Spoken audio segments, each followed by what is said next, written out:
Vamos a ver ahora lo que es la paradoja de Gibbs. La paradoja de Gibbs, en su origen, generó un problema bastante grande porque resulta que toda la teoría empezaba a funcionar, sin embargo, hubo una contradicción básica y para resolverla hubo que hacer una suposición que para su época estaba totalmente adelantada, porque realmente estaba reflejando lo que recién al introducir la mecánica cuántica se va a entender completamente.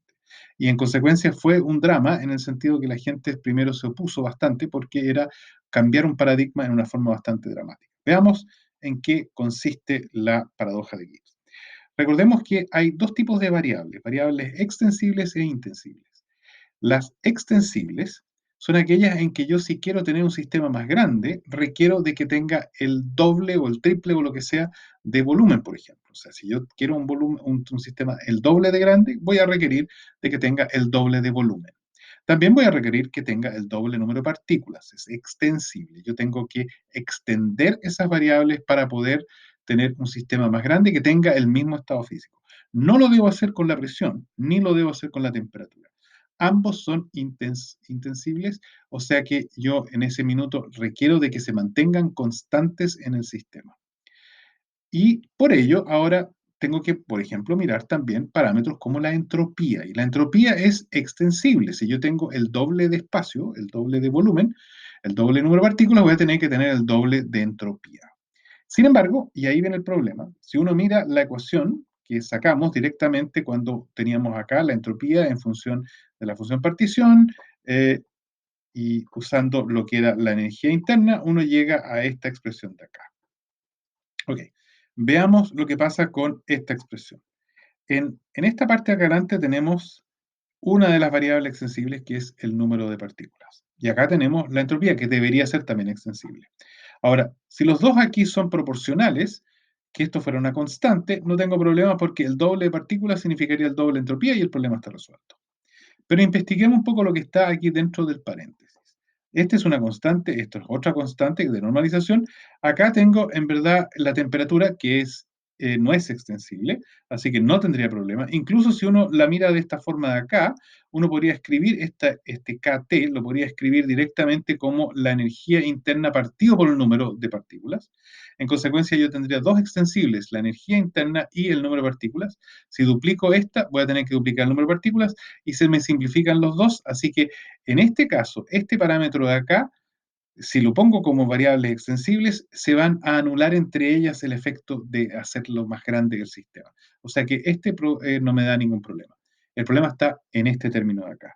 Si yo duplico el volumen, voy a tener logaritmo de 2 veces v, voy a tener acá el 2 veces el número de partículas, y aquí debería tener 2 veces s, que significa que yo tengo 2 veces todo esto.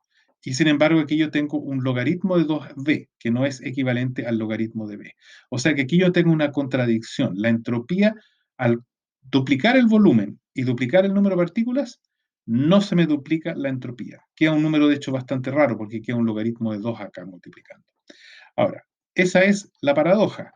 Vuelvo a repetir, yo aquí tengo la entropía normal. Si yo duplico el volumen y duplico el número, voy a tener duplicado el número, voy a duplicar el volumen, y tengo una relación que ahora debería ser 2 veces la entropía, pero no lo es. O sea, acá me va a quedar este K2n multiplicado por el logaritmo de 2b, cuando debería ser 2kn logaritmo de b, que sería el haber multiplicado esta expresión sencillamente por 2, que es lo que debería ser para que correcto. Ahora, la solución está en este b, que se comporte de la misma forma que se comporta este término de acá. Si ustedes recuerdan, este término podemos también escribirlo como la energía interna partido por el número de partículas. O sea que en esta parte de acá tendríamos la energía por partícula. Y si yo hago lo mismo en la parte de acá, yo podría escribir acá el volumen por partícula. Si hago eso, esta expresión no tiene más el problema. O sea que lo que se está proponiendo es introducir este volumen partido por el número de partículas, y en ese minuto se reemplaza el logaritmo de b por un logaritmo de b sobre n. Ahora, veamos lo que significa hacer eso. Vamos a suponer que eso podría ser la solución, y vamos a reemplazar en nuestra ecuación anterior, acá, vamos a reemplazar esto por un logaritmo de b partido por n. Y eso va a significar de que aquí yo tengo mi logaritmo de b y aquí ya era b partido por n, pero aquí ya lo escribí como logaritmo de b menos logaritmo de n. Ahora, ¿qué es lo que significa este menos logaritmo de n que está apareciendo adicionalmente? Así que cuando yo calculo la entropía, de alguna forma tengo que generar este menos logaritmo n. O, si lo veo completo, este n multiplicado por el logaritmo de n. O sea, es n logaritmo de n, tengo que de alguna forma justificar. N por logaritmo de n. Ahora, n por logaritmo de n para n muy grande, donde este incluso es despreciable, es igual al logaritmo del n factorial. O sea que yo podría escribir esto de la misma forma que lo teníamos anteriormente, pero aquí podría incluir un menos logaritmo de n factorial. Para llegar a ese resultado, la forma más fácil es que la función partición hay que corregirla, no de la forma que lo teníamos con solamente esta suma, sino incluyendo un factor 1 sobre n factorial. Ahora, ¿qué significa incluir un 1 sobre n factorial? Significa de que yo en este minuto, cuando estoy haciendo la parte combinatórica, en que yo arriba pongo el total de número de partículas factorial, yo ese lo estoy simplificando, lo estoy eliminando. O sea, lo que estoy haciendo técnicamente, estoy eliminando las combinatóricas que aquí normalmente uno tendría que hacer. Eso es un cambio bastante radical, porque está asumiendo algo que para su época fue una revolución. Está asumiendo que las partículas yo no las tengo que combinar en todas las posibles combinaciones porque son indistinguibles. O sea, yo no puedo distinguir una partícula de la otra, en consecuencia no tiene sentido de hacer permutaciones entre partículas que son idénticas. Y eso significa de que cuando yo estoy hablando de una posición o de un momento de una partícula en particular, le puse una etiqueta, le dije, esta es la partícula número uno y esta es la partícula número 2. Pero resulta que lo que estamos diciendo para poder corregir el problema de la paradoja de Gibbs, yo tengo que introducir de que no existe tal cosa como la partícula uno y la partícula 2. De hecho, no existe que la partícula tenga sentido de existir como algo individual, que se puede de alguna forma rastrear y saber dónde estuvo antes. En el primer scattering que tenga con otra partícula, yo ya no voy a saber cuál es cuál, ya no voy a saber cuál viene de qué parte. O sea que esa visión romántica en que yo voy al mar, tomo un vaso con agua y digo cuántas de estas moléculas habrán bajado por el Nilo, no tiene absolutamente ningún sentido. Porque resulta que las partículas, ser indistinguibles, yo no puedo marcarle y decir esta es una partícula que bajó por el Nilo. Sencillamente las partículas no tienen identidad, no las puedo asociar a una historia anterior y tengo que considerar que directamente son indistinguibles y por eso la consecuencia es que directamente tengo que modificar la función partición incluyendo el 1 sobre n factorial. Y con eso resuelvo el problema de la paradoja de Gibbs.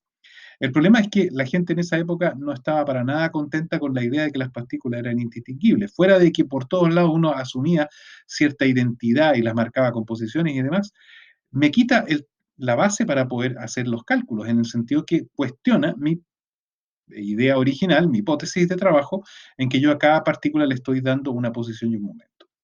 Ahora, también eso se puede ver que está asociado al hecho que nosotros estamos obteniendo aquí una serie de resultados sin nunca haber resuelto las ecuaciones de movimiento. Lo único que hicimos es contar estados. Y contar estados, sí me puedo dar el lujo de que las partículas sean indistinguibles. Porque en ese minuto lo que importa nomás es cuántas veces tengo que contar las partículas, nada más. Y no me tengo que preocupar ahora de identificar sus posiciones en forma absoluta y después rastrear en dónde fueron a dar. Esa fue la paradoja de Gibbs, que fue resuelta 40, 50 años en que la mecánica cuántica dijera que era trivial, que las partículas son indistinguibles, porque con la función de onda yo al final no sé cuál es cuál, se sobreponen y al final ya no tienen su identidad propia, ya no puedo hablar. Y de hecho uno pierde el concepto de posición, uno máximo puede hablar de probabilidad del lugar donde se encuentra. No tiene sentido un vector de posición en mecánica cuántica. Sí tiene sentido el tema de hablar de eh, probabilidades de encontrarla en algún lugar. En consecuencia, cuando la mecánica estadística, 40, 50 años antes de la mecánica estadística, perdón, de la mecánica cuántica, descubre este evento, la gente inicialmente tuvo grandes problemas por aceptarlo. De hecho, recordemos que Boltzmann se suicidó, que tiene que ver mucho con que muchas de sus ideas no fueron aceptadas en su época, que hoy día las consideramos totalmente correctas, y que cuando llegó la mecánica cuántica quedó muy claro de que en esa época la paradoja de Gibbs la habían resuelto anticipando algo que en ese minuto nadie lo entendía y no sabía de dónde venía. Esa es la paradoja de Gibbs. Esa es la solución, hay que agregar el 1 sobre n factorial y hay que tener presente que las partículas son indistinguibles y que no puedo estar considerando permutaciones como si fueran a tener identidad propia.